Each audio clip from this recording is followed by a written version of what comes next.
चलो यूनिवर्सल स्कूलना बधाने जय श्री कृष्ण। ऑनलाइन एज्युकेशन में आप सौનું हार्दिक स्वागत है।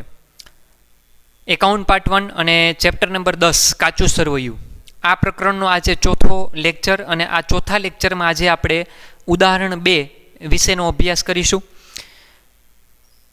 અમુક ઉદાહરણ જે છે મારે ગણાવવા પડશે કે એમાં, કારણ કે એમાં અમુક શબ્દો એવા હોય છે કે જે તમને હું સમજાવી શકું નહીં અત્યારે લાઈવમાં બેઠા ન હોય એટલા માટે, એટલે હું કરાવી જ દઉં છું દાખલા। એમાં અમુક શબ્દો જે છે એ તમારે સમજવા જેવા હશે, રાઈટ।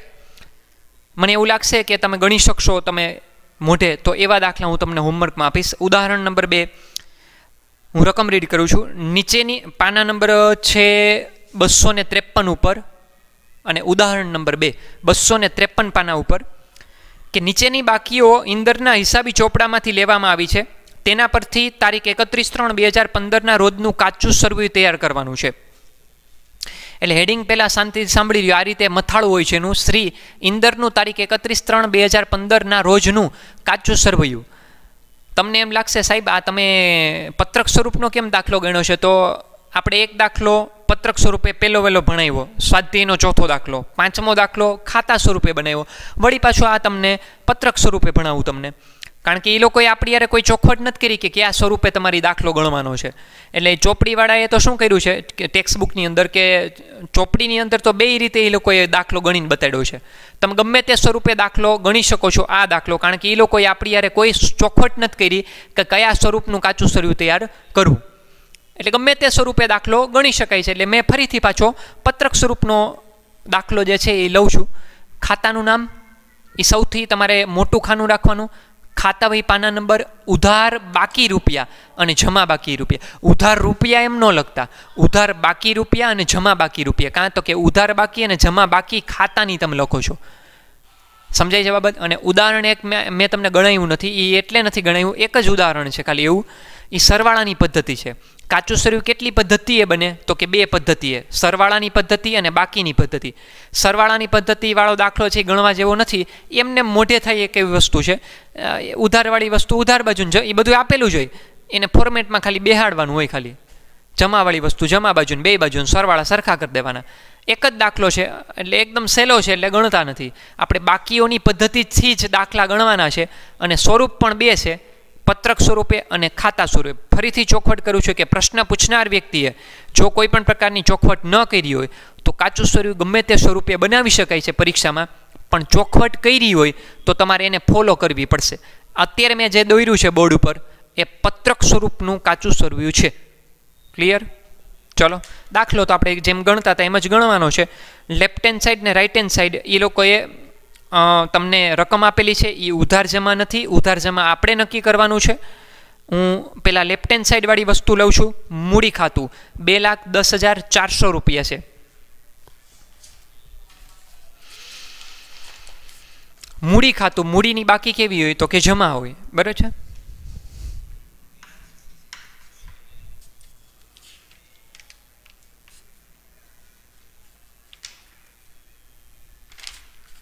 $2,10,400 મૂડીની બાકી જમા હોય, કારણ કે ધંધાનો માલિક ધંધાને લાભ આપનાર બને છે, લાભ આપનાર ખાતે શું થાય? જમા થાય 2,10,400। અહીંયા ડેશ આવશે, ક્યાં? ઉધાર બાકીમાં। જમાના ખાનામાં રકમ લખીએ છીએ, ત્યાર પછી ઉપાડ ખાતું છે 10,000 રૂપિયા। ઉપાડ કરવાથી મૂડીમાં ઘટાડો થયો હોય, ધંધાનો માલિક લાભ લેનાર બને, લેનાર ખાતે આપણે ઉધાર કરીએ છીએ ને, એટલે ઉપાડની બાકી હંમેશા ઉધાર હોય છે। ઉપાડ ખાતું, એમાં જે શબ્દો હોય શબ્દ એ રીતે લખવા, ખાલી ઉપાડ લખો તોય ચાલે। ઉધારના ખાનામાં રકમ ભરશું 10,000 રૂપિયા અને જમામાં ડેશ કરશું। ત્યાર પછી છે દેવાદારો। દેવાદારનો આંકડો આપ્યો છે 43,750। દેવાદારો એટલે ગ્રાહકો, ગ્રાહક એટલે લેણું, લેણાની બાકી હંમેશા ઉધાર હોય, એટલે આપણે ઉધાર બાજુ શબ્દ લખશું દેવાદાર, બ્રેકેટમાં તમારે ગ્રાહક ઓબ્લિક કરીને લેણું એવો શબ્દ લખવો હોય તો લખી શકાય। ત્રણેય એક શબ્દો કહેવાય છે, એટલા માટે તમે અત્યારથી વાકેફ થઈ જશો। મારે વાર્ષિક હિસાબમાં બહુ તમને મહેનત નહીં કરાવવી પડે। તો 43,750। ત્યાર પછી છે લેણદારો। લેણદારોની બાકી જમા હોય, લેણદાર એટલે વેપારી, કે જેમની પાસેથી ઉધાર ઉપર માલની ખરીદી કરો છો, આપણને લાભ આપનાર ખાતે જમા કરો. એટલે જમા બાકી હોય લેણદારોની.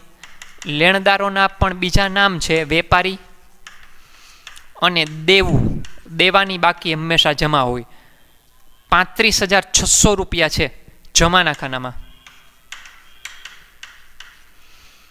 ત્યાર પછી છે રોકડ 88,050. રોકડ સિલક એટલે કે રોકડની હંમેશા ઉધાર બાકી હોય છે. એ તો હવે યાદ રહી જ જવું જોઈએ.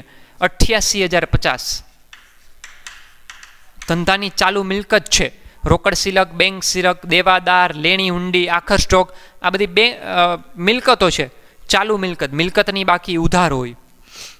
ત્યાર પછી છે ફર્નિચર, બિનચાલુ મિલકત, મિલકતની બાકી હમણાં જ બોલ્યો ઉધાર હોય. ઉધારના ખાનામાં લખીએ 25,000. બાજુમાં ડેશ. બેંક સિલક આવ્યું. બેંક સિલક ધંધાની ચાલુ મિલકત, મિલકતની બાકી ઉધાર હોય 39,900. જમામાં ડેશ. મળેલ કમિશન,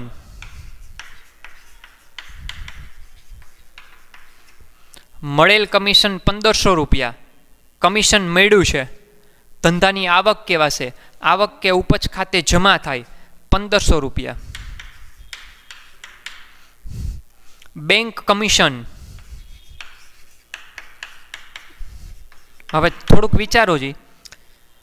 ઉપર હતો શબ્દ મળેલ કમિશન એટલે ધંધાની ઉપજ ગણી. આ બેંક કમિશન છે. હવે બેંકવાળા કમિશન આપણી પાસેથી વસૂલ કરે કે આપણે બેંક પાસેથી વસૂલ કરવાનું હોય કમિશન? વિચારો થોડુંક.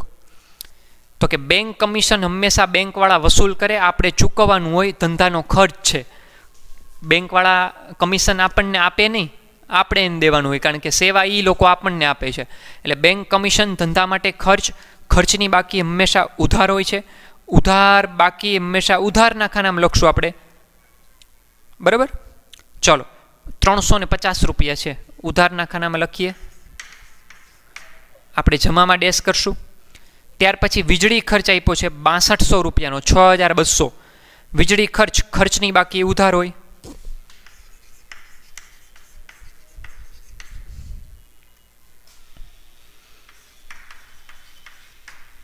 જમામાં ડેશ. મજૂરી, મજૂરી પણ ધંધાનો ખર્ચ છે. ખર્ચની બાકી ઉધાર હોય. અમુક તો ઘણા બધા આવી ગયેલા શબ્દો હશે એટલે થોડુંક ઝડપથી લઈ લઉં છું. પગાર 5,000 રૂપિયા. ધંધાકીય એકમ માટે ખર્ચ, ખર્ચની બાકી ઉધાર હોય 5,000. જમામાં ડેશ. આગથી બળી ગયેલ માલ. આ માલનું ખાતું છે. આગથી માલ બળી ગયો એટલે માલ જાય. માલ જાય તો જમાના નિયમથી તમે જમા કરશો. આગથી બળી ગયેલ માલ હું જમાના ખાનામાં લખું છું 15,000 રૂપિયા. અહીંયા ઉધારમાં ડેશ. પછી રાઈટ હેન્ડ સાઈડ 10%ની સરકારી જામીનગીરીઓ. હવે 10%ની સરકારી જામીનગીરી એટલે શું એ પહેલાં યાદ રાખો કે 10% એ વ્યાજનો દર છે. સરકારી જામીનગીરી એટલે તમે સરકારી કોઈ બચત પત્રો છે, દાખલા તરીકે સ્ટેટ બેંક ઓફ ઇન્ડિયાના બોન્ડ, તો એ SBI જે છે એ તમારે સરકારી બેંક છે એટલે એ સરકારી જામીનગીરી થઈ. એવી રીતે તમે કિસાન વિકાસ પત્રો, પોસ્ટના બચત પત્રો, તો આ પણ પોસ્ટ વિભાગ દ્વારા બહાર પાડવામાં આવતી જામીનગીરીઓ છે જેમાં જાહેર જનતા રોકાણ કરે છે. એટલે આ એક પ્રકારનું રોકાણ છે. રોકાણી ધંધાની મિલકત કહેવાય. મિલકતની બાકી ઉધાર હોય છે. 10%ની સરકારી જામીનગીરીઓ.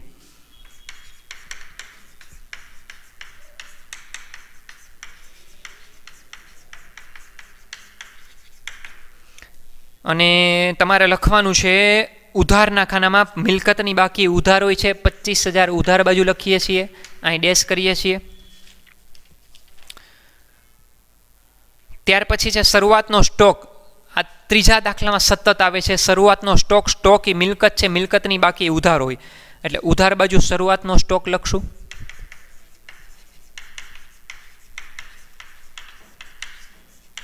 શરૂઆતનો સ્ટોક 75,000. અહીંયા ડેશ. ત્યાર પછી આ બાજુ લખું છું હવે ખરીદ ખાતું આપ્યું છે 73,250. ખરીદીની બાકી કેવી હોય? ઉધાર બાકી હોય. હવે તમને એ આવડવું જોઈએ બધું. હું ડાયરેક્ટ જવાબ જ બોલીશ હવે અમુક શબ્દોમાં. ખરીદી ખાતું, ખરીદ ખાતું.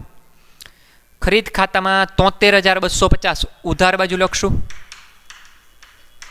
જમામાં ડેશ. વેચાણ ખાતું, જો ખરીદીની બાકી ઉધાર હોય તો વેચાણની બાકી જમા હોય.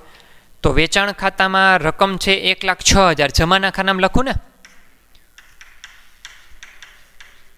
1,06,000. ત્યાર પછી ખરીદ માલ પરતનું ખાતું.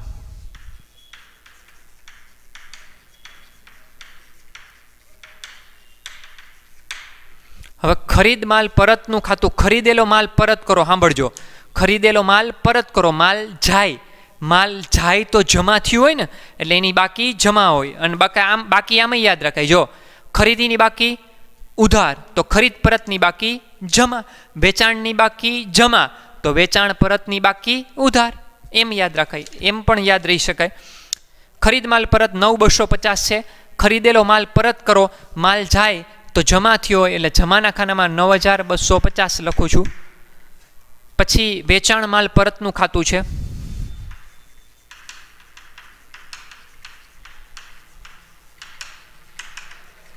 વેચાણ માલ પરત 6,250. હવે તો ઉધારના ખાનામાં જ લખું ને, પાછું સમજાવી દઉં. વેચેલો માલ પાછો આવે, ગ્રાહકોને વેચ્યો હોય એ માલ પાછો આવે, એને વેચાણ માલ પરત કહેવાય. માલ આવે છે, માલ આવે તો ઉધાર થયું હોય. હવે એક થોડીક વાર ચોખવટ કરી દઉં. આ ખરીદ માલ પરત જે છે, વેચાણ માલ પરત, એ બેયના એક બીજા નામ છે. એ જીવન પર્યત યાદ રાખજો. હું સાબિતી સાથે હું તમને એ સમજાવીશ. બાજુમાં હું લખી દઉં છું નામ, નાના અક્ષરે લખું છું થોડુંક. માલ પરત ઉધાર શબ્દ લખ્યો છે, અને અહીં લખું છું માલ પરત જમા. અહીંયા બરોબર ધ્યાનથી સાંભળજો, ફરીથી લખી દઉં છું. 1 મિનિટ, થોડુંક અક્ષર છે એ ઝીણા થાય એમ છે. અહીંયા માલ પરત ઉધાર અને માલ પરત જમા.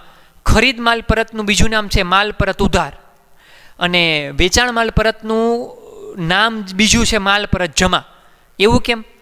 તો સમજાવી દો. ચલો, માલ પરત ઉધાર લખાય એને જમા સાઈડ, બોલાય માલ પરત ઉધાર, લખ્યું છે 9,250. ખરીદ માલ પરતને જમા સાઈડ, એની બાકી જમા હોય, પણ બોલાય માલ પરત ઉધાર. કેમ એમ?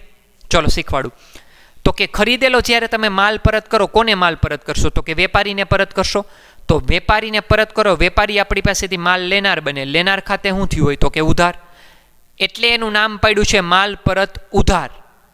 આપણે યાદ છે ઉધાર ચિઠ્ઠી અને જમા ચિઠ્ઠી સાથે ઉખ જવે એવો એક સૂત્ર યાદ રાખ્યું હતું. ઉખ જવે, ઉખ જવે. ઉધાર ચિઠ્ઠીને ખરીદ પરત આરે સંબંધ, જમા ચિઠ્ઠીને વેચાણ પરત સાથે સંબંધ, એટલે ઉખ જવે એવું આપણે યાદ રાખ્યું હતું. બરાબર? એટલે માલ પરત ઉધાર એટલે ખરીદ માલ પરત, અને માલ પરત જમા ને વેચાણ પરત શું કામ કહેવાય? તો કે જ્યારે ગ્રાહકો માલ પાછો આપે છે તો આપનારના નિયમથી ગ્રાહકનું ખાતું આપણા ચોપડે જમા થાય છે, એટલે એનું નામ પાડ્યું માલ પરત જમા. પણ લખાય ઉધાર બાજુ. માલ પરત જમા બોલાય ખરા, પણ એની બાકી ઉધાર હોય છે. વેચાણ માલ પરત બીજું નામ છે. આ બીજા નામ બહુ યાદ રાખવા પડશે તમારે, એ કામ આવશે તમારે ઘણા બધા ચેપ્ટરમાં. 12મામાંય કામ આવશે. પછી છે અંગત વપરાશ માટે લીધેલ માલ 5,000 રૂપિયા.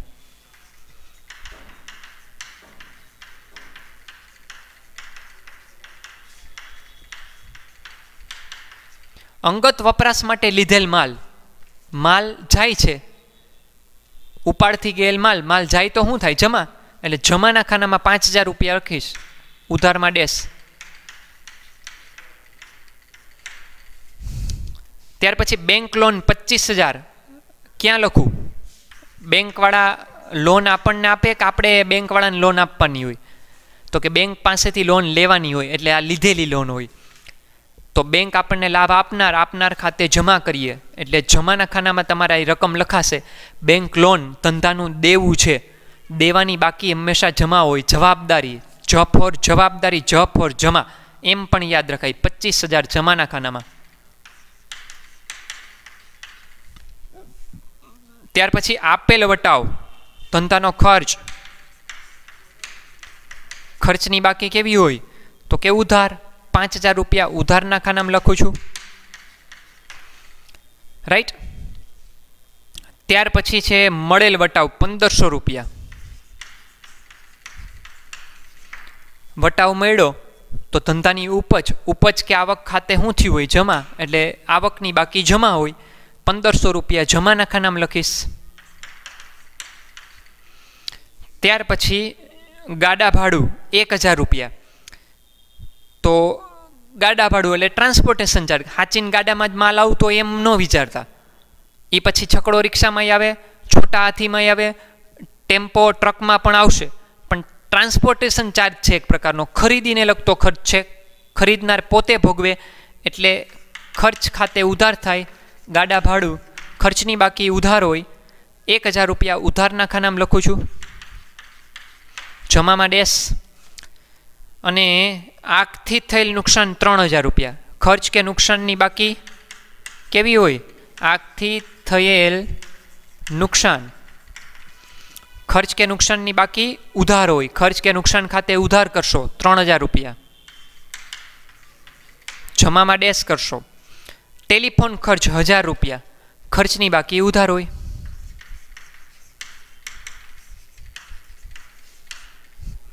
ઉધારના ખાનામાં 1000 રૂપિયા લખશો, જમામાં ડેશ. હવે આની અંદર તમારે થોડુંક મારે અહીં લંબાવવું પડશે, લંબાવી દઉં છું. સરવાળા પૂરતું થોડુંક ઘટ્યું છે. અહીંનું બીજું પાનું દોર્યું છે, હળંગ જ તમારે દાખલો ગણવાનો હોય, બરાબર.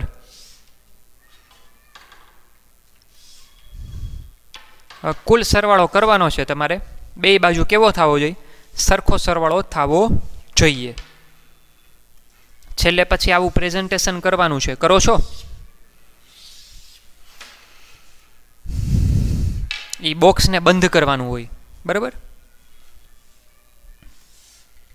ઉપર એક લીટી, નીચે ડબલ લાઈન, અને કુલ સરવાળો કરી નાખશું અહીંયા હમણાં,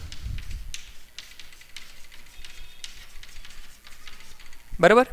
એક બે લીટી છોડી અને પછી કરું. હા, બીજું એક તમને ગયા વખતે કહેતા ભૂલી ગયો હતો કે પત્રક સ્વરૂપનું આ તો કાચું સરવ્યું છે, પણ ખાતા સ્વરૂપે જ્યારે તમે દોર્યું હોય ત્યારે તો આ બાજુ રકમનું ખાનું, ઓલી બાજુ તમારે રકમનું ખાનું હોય છે, ત્યારે આપણે ખાતાના નામના ખાનામાં કુલ સરવાળો એવો શબ્દ લખવાની જરૂર નથી. અહીંયા પત્રક સ્વરૂપે છે એટલે અહીં લખવું પડે, બરાબર. ચલો પહેલાં ઉધાર બાકીનો આપણે સરવાળો કરી લઈ. સૌથી પહેલાં 10000 છે, નેક્સ્ટ 43750. એક આંકડા લખવામાં અને જોવામાં થોડી કેર રાખવી. 88050 છે, પછી 25000, નેક્સ્ટ 39900, 350, 6200, ત્યાર પછી છે 1500, ત્યાર પછી છે 5000, પછી છે 25000, 75000, ઓલી બાજુ છે 73250, 6250. સરવાળો કરું છું, 5000, 1000, 3000 અને 1000, 4,09,250 આવે છે સરવાળો.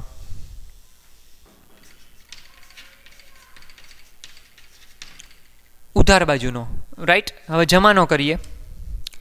2,10,400 પ્લસ 35,600, 1500, 15,000, ઓલી બાજુ 1,06,000 છે પહેલાં, ત્યાર પછી 9,250, ત્યાર પછી છે 5,000, 25,000 અને લાસ્ટમાં છે 1500 રૂપિયા, 4,09,250. બંને બાજુ મળી જાય છે આપણને અત્યારે કાચું સરવ્યું.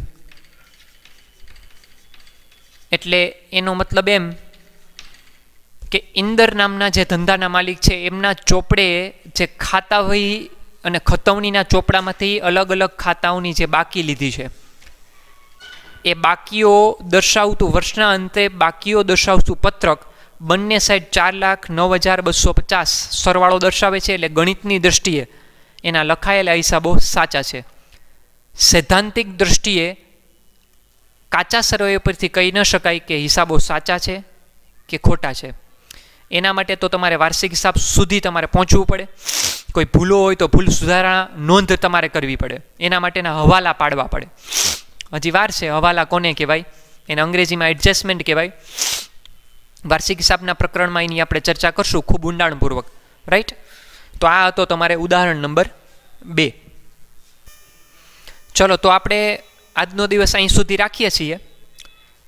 એક દાખલો આપણે દરેક લેક્ચરમાં લેતા જઈએ છીએ.